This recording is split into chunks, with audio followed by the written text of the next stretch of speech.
طريقتنا النهارده الكشري المصري. ايوه، هو ده الكشري المصري بحله واحده. ما شاء الله كده شكله وريحه، وياريت تجربوه وتعملوا لنا لايك وشير للقناه وتفعلوا زر الجرس ليوصلكم كل جديد. يلا بينا هنعمل المقادير. السلام عليكم ورحمه الله وبركاته. ازيكم يا حبايبي، عاملين ايه؟ يا رب تكونوا بالف خير. النهارده هنعمل معاكم طريقه الكشري في الحله الواحده. الطريقه دي تكفي 3 افراد. هي طريقة سهلة وبسيطة ومكوناتها بسيطة، ومش هتتعبي في غسيل المواعين يعني. المقادير اللي معانا: بصل، وقوطة، مكرونة، ورز، عدس بجبة، شعرية، مكرونة سباكيتي، توم، بهارات الصلصة، ورق لورو، فلفل اسود، فلفل حر، كمون، كزبرة، ملح وخل. هي طريقتها بسيطة وسهلة. يلا معانا نبدأ. هنعمل معاكم البصل.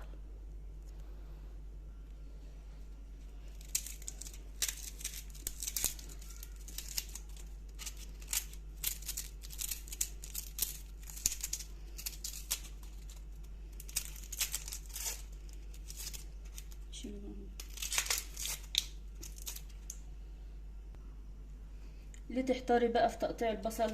لما نعمل كده نعملها كده بتاعت الشيز، سهلة قوي.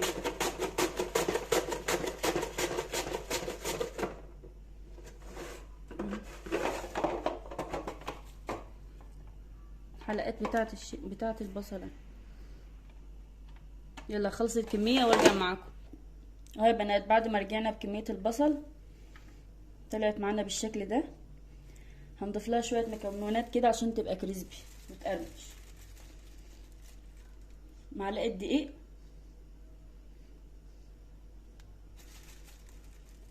كمان معلقة 2،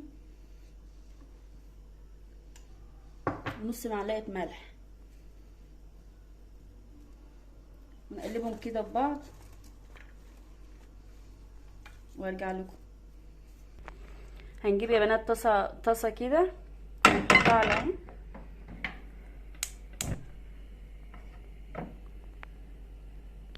اول حاجة هنعملها البصل بتاع الكشري، عشان هنستعمل الزيت بتاعه في الصلصة وفي الرز، هيدي طعم حلو. هنضيف الزيت،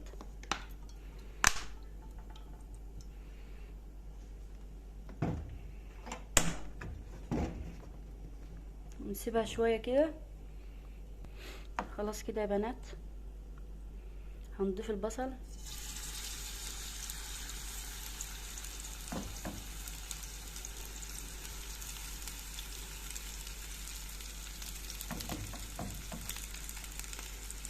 انا هضيف كمية البصل اللي معايا كلها عشان هي بسيطة يعني.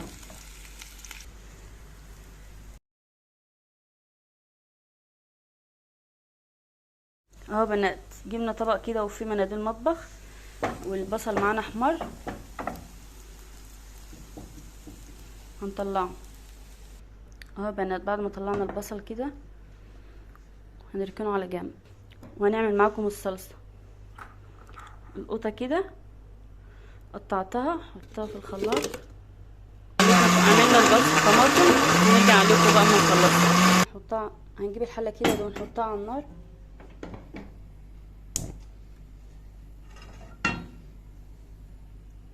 ونحط دوت الزيت اللي طلع من البصل. هنضيف كده. بعد ما ضفنا الزيت هنحط فصين توم،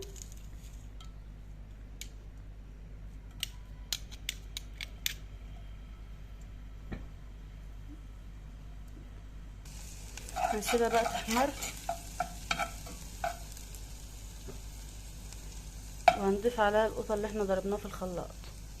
بعد ما التومه تحمر كده، دي الطماطم اللي انا ضرباها. انا ضرباها ضربه حلوه عشان مش هصفيها، عشان تحمر معانا. بسم الله.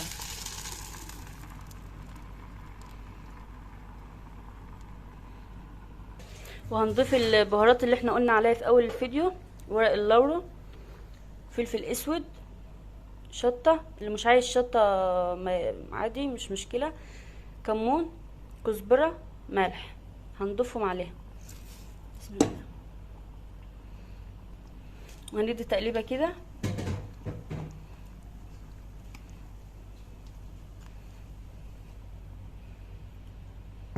ونغطي عليها، نغطي عليها بقى دي براحتها بقى تستوي مع نفسها. اما تحمر وتنشف هنطفي عليها. يلا نبدأ. بسم الله. وجبت حلة كده وشغلت عليها النار، وهنحط بقى، ننزل بكمية الزيت بتاعة البصل.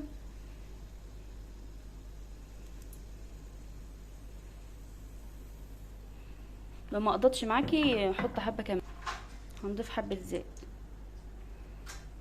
على فكرة لما تعملي البصل الاول بيدي طعم حلو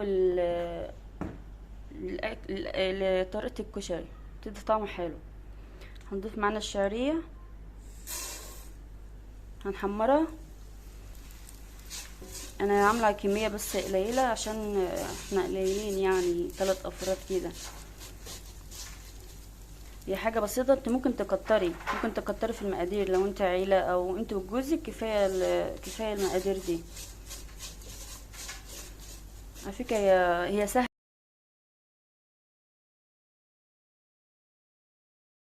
هي طريقه الكشري سهله، انتوا مستصعبينها قوي. ولو عملتوها في الحله الواحده دي مش هتغسل معاكم مواعين ولا تكركب عليكم الدنيا. دي يا بنات دي يا بنات الشعريه الاسباجيتي هنكسرها معاكم.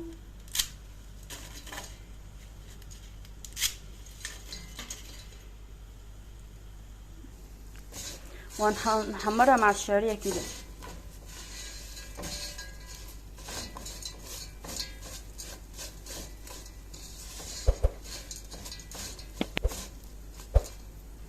نحمرها ونرجع لكم. هنغسل معاكم الرز.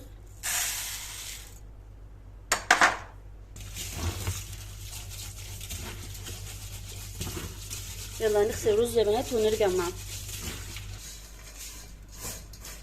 يا بنات بعد ما رجعنا لكم من غسيل الرز، الهدف من الشعريه الطويله ديت حطيتها مع الشعريه عشان ما تعجنش معانا في الحله، ما تعجنش معانا في الرز والمكرونه. هنضيف الرز.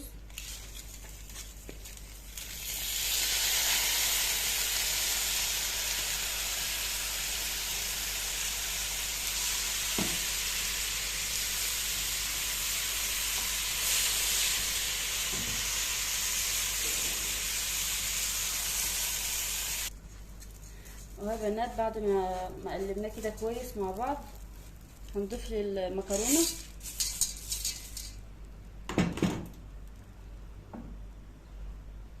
وهنضيف العدس بجبه ونقلبهم.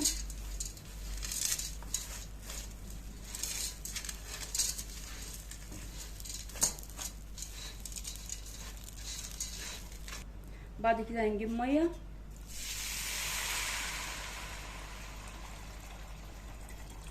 ونحطها عليه.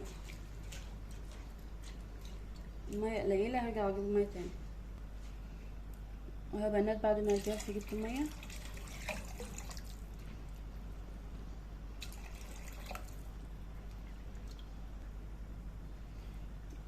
هنضيف عليهم نص معلقه كزبره،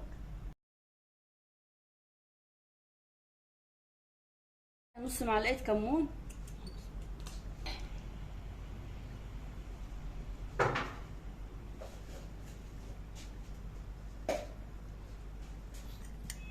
وهنضيف عليها 7 بهارات.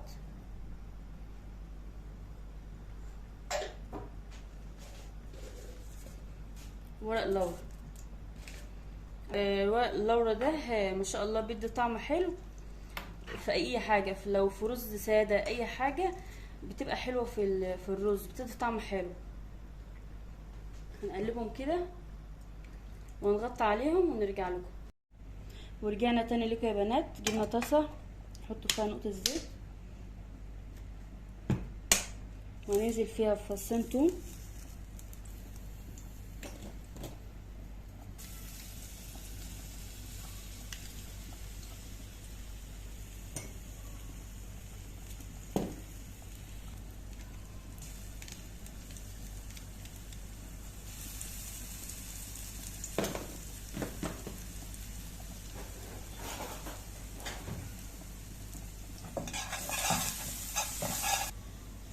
بعد ما تحمر كده هنجيب ليمونه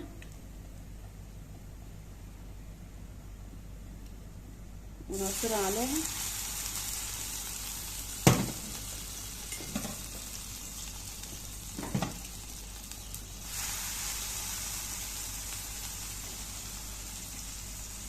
اهو يا بنات. بعد ما عصرنا الليمون نحط الليمون اللي احنا عصرناه كده،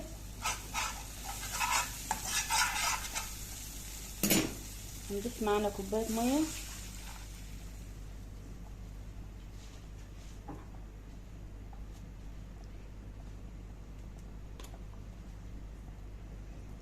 ونص كوبايه خل،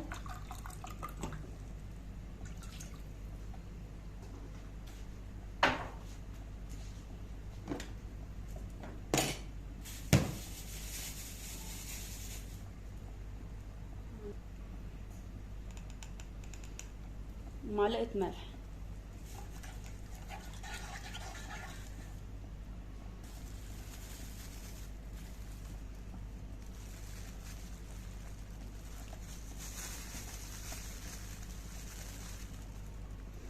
ونحط بهارات كزبره وفلفل شطه، يعني اللي مش حاببها ما يحطش. واول ما تغلي معانا نرفعها من على النار. ومعانا هنا بسم الله ما شاء الله الطماطم استوت ما شاء الله، ريحتها حلوه قوي. طفينا عليها كده يا بنات. وبعد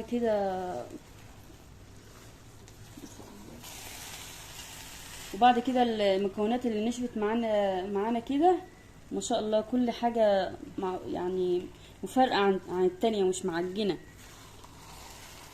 هنوطي عليها بقى، نوطي عليها البوتاجاز وما تنشف هنغرفها معاكم. اهو يا بنات بسم الله ما شاء الله، مفلفل كده وايه الحبه، وكل حاجه مفرقه بعضيها كده ما شاء الله، اللهم بارك.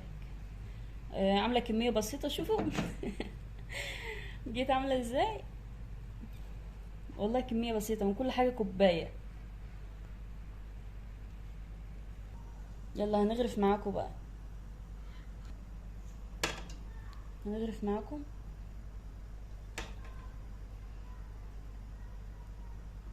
الصلصه يا بنات ودي الصلصه يا بنات اللي عملناها معاكم. هنمسكها كده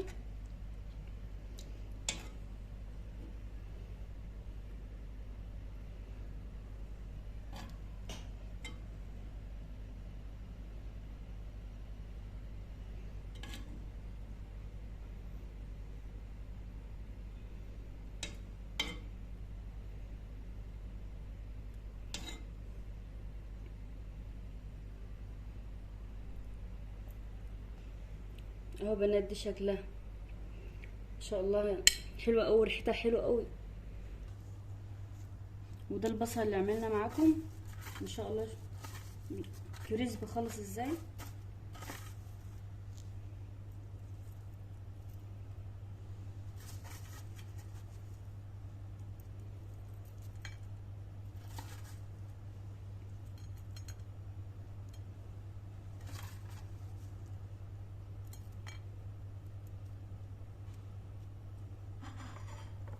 بنات ما شاء الله ما شاء الله، يا ريت تجربوه، اكتبوا لنا في الكومنتات. ودي الدقه اللي عملناها معاكم ما شاء الله، ريحتها حلوه قوي.